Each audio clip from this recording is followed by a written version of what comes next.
hərəkət və davranışında kənara çıxma olanda deyirlər filan kəs travma alıb və daha çox da deyirlər ki, uşaqlıqda travma alıb.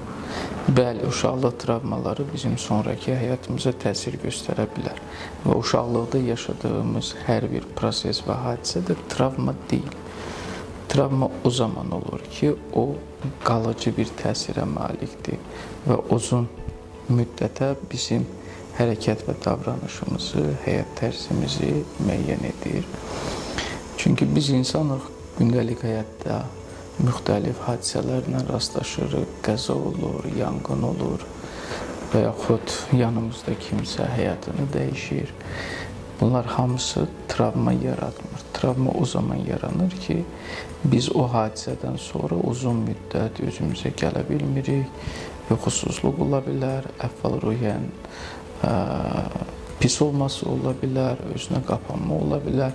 O zaman artıq travmadan şübhələnmək olar. Belə hallarda nə etmək lazımdır travmadan qurtulmaq üçün?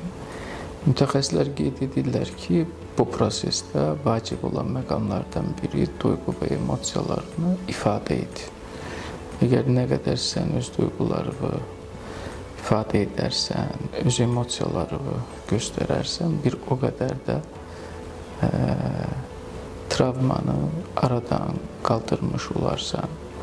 Burada ikinci bir məqam sosial dəstəkdir. Belə hallarda ailədir, dostlardır, sosial çevrədir. Travmanın aradan götürülməsində vacib rol oynayır.